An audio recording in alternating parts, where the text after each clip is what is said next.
have our friends here tonight. This touches our heart. It's so extraordinarily powerful to come here and see so many friends, and to see me behind here, almost the entire Massachusetts Republican state legislature. To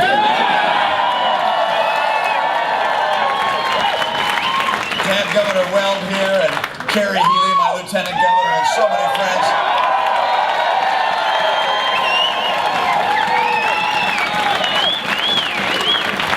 And of course, and my family, my sons and daughters here, daughters-in-law, but also at the far end is my brother. And don't ask me if he's younger than me. He's older than me. My brother Scott, he's been campaigning all over the country for me, and I appreciate your being here tonight on a very special night. You know, Ann came to me and she said, you know, the one thing that's clear tonight is that nothing's clear. But I think she's wrong. One thing that's clear is this campaign's going on.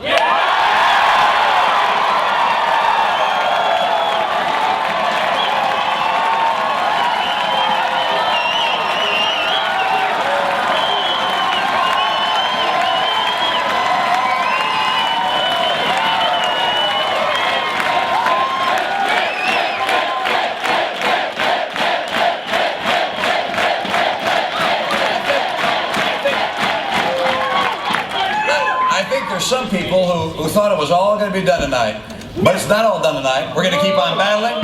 We're going to go all the way to the convention. We're going to win this thing, and we're going to get to the White House.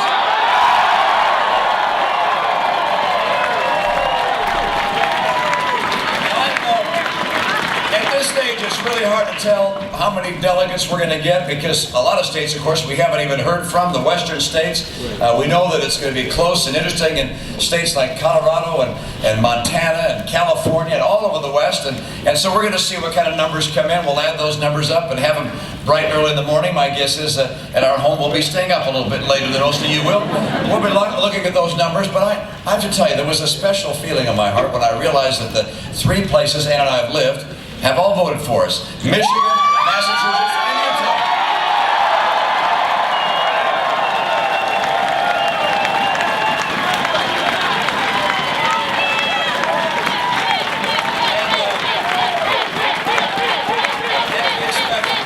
And we expect a lot more delegates come from a lot of other states as well. But you know, this is fun and exciting to be part of an election scene like this, to have all of you here cheering us on. It's just remarkable to know how much work you've done, how much money you've raised, how many doors you knocked on, how many calls you've made. But you know why we're doing it? We're all doing it for the same reason. That is, we care very deeply about, well, in my case, these folks up here, and in your case, the folks at your home, your kids. For me, I'm very concerned about the kind of America they're going to inherit. I want to make sure that the kind of prosperity we've known, the peace that we've always experienced, the safety that we've always felt, that is part of my kids' life and their kids' life and theirs indeed as well. And I recognize that that doesn't just happen. You see, those that brought this to us paid a very heavy price to buy our peace. They built a strong military that was without question the most capable in the world. They built a strong economy that surpassed anybody's in the world. And they also gave to us values that are enduring, like believing in hard work and education and willingness to sacrifice for the future, and love of our families and love of our faith and love of our country. And because of these great values and this great economy and our great military, we've emerged as the greatest nation on earth. And now it's our turn to decide what we're going to give to our kids and to their kids. We face extraordinary challenges. I'm convinced, and I mean this very sincerely, I'm convinced that if Washington continues on its same course, America will emerge not as the great nation of the 21st century by the end, but as a second-tier power. It'll be passed by someone else. I can't tell you who it'll be, but it will be passed by someone else. That will not happen. We'll keep America strong because we'll hold on to the values that have always made us successful. Values that Ronald Reagan and George Herbert Walker Bush and Teddy Roosevelt and other great presidents spoke about. They strengthened our military with more troops to make sure that we can protect ourselves. They strengthened our families with good health care and good schools and values that are enduring. And they strengthened our economy. At the base of our ability to lead the world is a robust and powerful economy. Right now, things are a little shaky. You hear people say, well, we're hitting a rough spot. It's more than that. It's more than just a rough spot. There's a long-term slide that we've seen as we're competing with people around the world, Asia in particular, and as our pocketbooks are being emptied by the oil-producing states, taking more and more money every single day from us. We can't allow our economy to continue to be weakened by these other competitors. It's time for us to lift America, to strengthen our economy. We're going to do that by keeping our taxes down, by getting regulation down, by having immigration work for us. That means stopping illegal immigration, protecting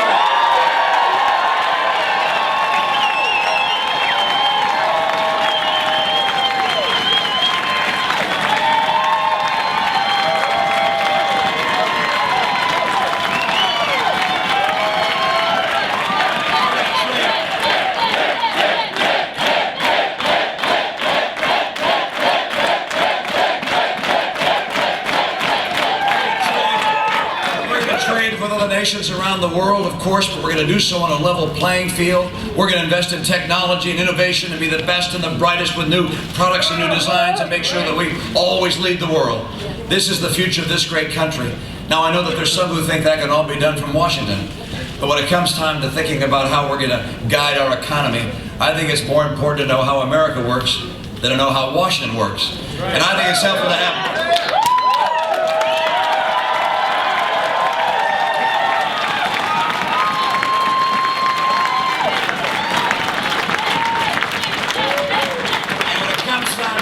think about how our economy is going to build great jobs for our kids and their kids and maintain the great military we have through our economic strength. I think it's important to have a president who's actually had a job in the private sector.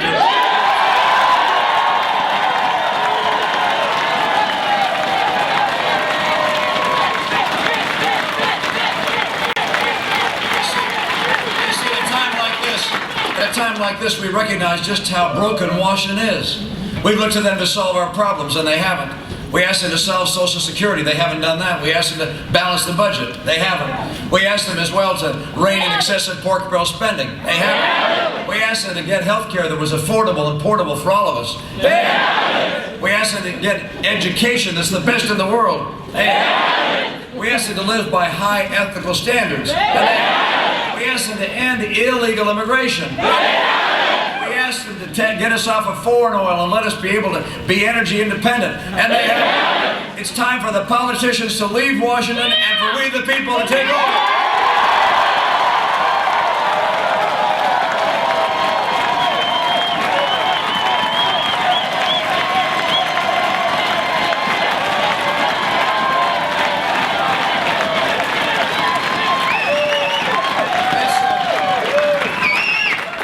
Just about the heart and soul of our party. It isn't just about which party is going to win in November. This is about the future course of our country. This is about whether or not Washington will finally deal with the challenges we face, whether Washington is up to the task of helping solve these problems, taking advantage of opportunities, making sure that our kids and their kids live in an America that's the greatest nation on earth. It must be. It has always been. The world depends upon our sacrifice, our commitment, and dedication to peace and prosperity and to liberty. This is the greatest nation in the history of the earth. We will keep it, the hope of the earth. With your help, we'll do it together.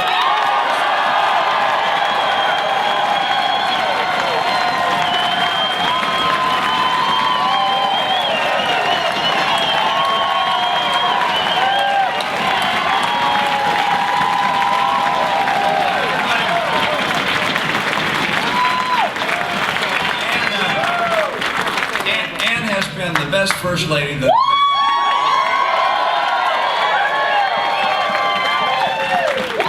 Romney family has ever known. And we're looking forward to having the entire nation get to know Ann Romney as First Lady.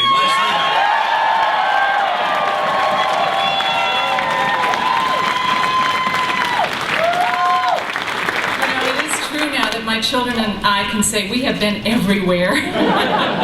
We have been everywhere, and it's been wonderful. And what we have seen when we've been out there is the heart of the American people. It's not what you see through the media lens. It's what I have seen through the lens of my own heart and soul. And I have been so deeply touched by so many patriots across this nation that love this country, but are so frustrated that Washington does not hear us.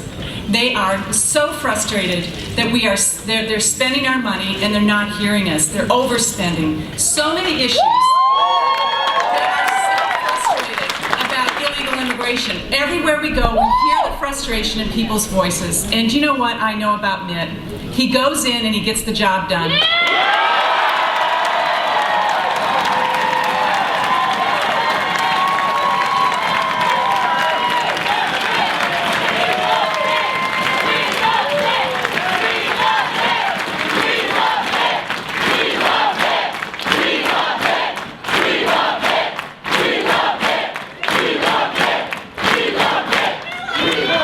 What I have seen him do is nearly the impossible in every situation I've seen him in, as a husband, as a father, as a businessman, at the Olympics, and as a governor. He fixes problems, he gets it done, he's competent, and he knows how to get it done, and I can't wait for him to get his hands on Washington.